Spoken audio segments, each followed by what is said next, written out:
नमस्ते। देखिए, कभी भी युग में जब अंधकार बढ़ जाता है ना, कोई भी युग में, तो भगवान को किसी न किसी रूप में हमारे सहायता के लिए, हमारे लिए धरती पर अवतरित होना पड़ता है।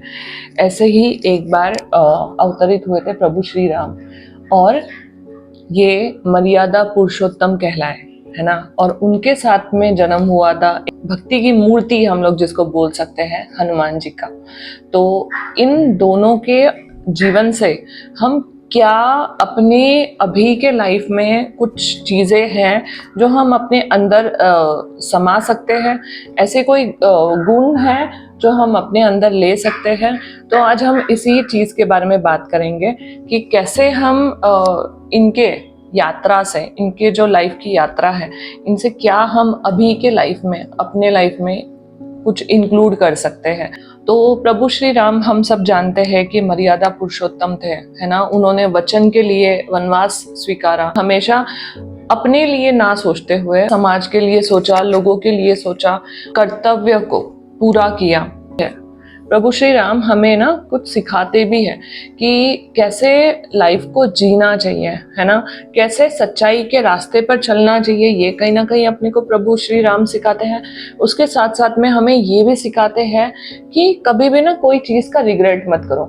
आपने देखा होगा, पुराणों में भी पढ़ा होगा, कभी देखा नहीं होगा कि भगवान जी बोल रहे कि सीता तुमने क्यों लक्ष्मण रेखा क्रॉस की, है ना? लक्ष्मण को चिल्ला नहीं रहे कि लक्ष्मण क्यों तुम मेरे पीछे पीछे आए, है ना? अपने फादर को बोल नहीं रहे कि आपने क्यों ऐसा वचन दिया, आपने क्यों हाँ बोला। वो बस अपना कर्तव्य करते हैं, जो सिचुएशन आया उसमें से रास्ता निकालना कहीं ना कहीं हमें सिखाते हैं। तो जैसे हम लोग बोलते हैं ना, don't think about problem, think about solution. तो कहीं ना कहीं यही एक सीख हमें यहाँ पे दिखती है। इसीलिए वो मर्यादा पुरुषोत्तम कला है ना? क्योंकि वो पुरानी बातें जो हो गई है और जिस पे डिस्कस करके फायदा नहीं है, जिस पे एनर्जी वेस्ट करके कुछ यूज नहीं है, वो चीजों पे डिस्कस नहीं करता है ना? वो चीज को पीछे छोड़ के, ठीक है इंसान है, गलतियां होती है, अब इसमें से सोल्यूशन क्या है, कहीं ना ये हमें सिखा रहे हैं प्रभु श्री राम यहाँ पर कि होता है ठीक है, पर आगे बढ़ना है ना? सोल्यूशन निकालो, don't think about problems. Okay. और भगवान हनुमान जी हमें क्या सिखाते हैं?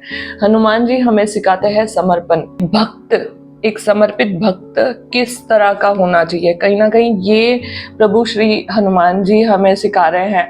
और किस तरह से उन्होंने भगवान राम के लिए अपना समर्पण दिखाया, सब कुछ होते हुए भी, बहुत बल, बहुत बुद्धि, बहुत कुछ होते हुए भी उन्होंने हमेशा अपने आप को नीचे रखा। भगवान जी ने जैसे कहा वैसा किया उन्होंने, बिना क्वेश्चन किए, क्योंकि वो उनका समर्पण था। जब उनकी मिलन हुआ था तो वो मिलन एक आत्मा का, एक परमात्मा से मिलन था।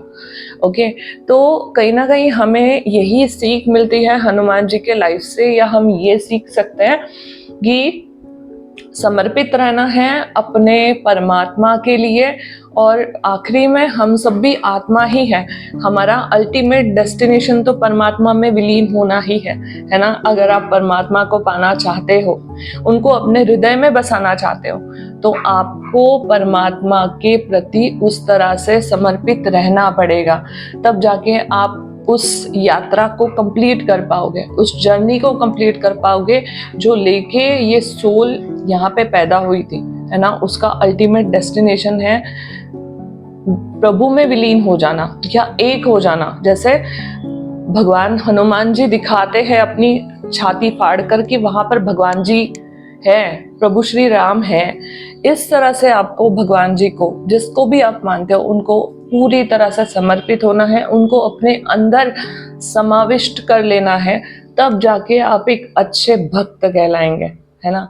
और तब जाके आपको वो एहसास होगा कि हम कैसे समर्पण से भगवान को पा सकते हैं, कैसे हम अपने दिल में भगवान को बसा सकते हैं, और हम कैसे हम खुद भगवान के दिल में बस सकते हैं, है ना? बस भगवान को समर्पण चाहिए। तो ये कहीं ना कहीं दिखाया गया है या सिखाया जाता है हमको इस स्टोरी से। और मैं बस छोटी सी कोशिश कर रही थी कि आप तक ये बातें पहुंचाऊं जो मुझे लगी पहुंचानी चाहिए। Thank you.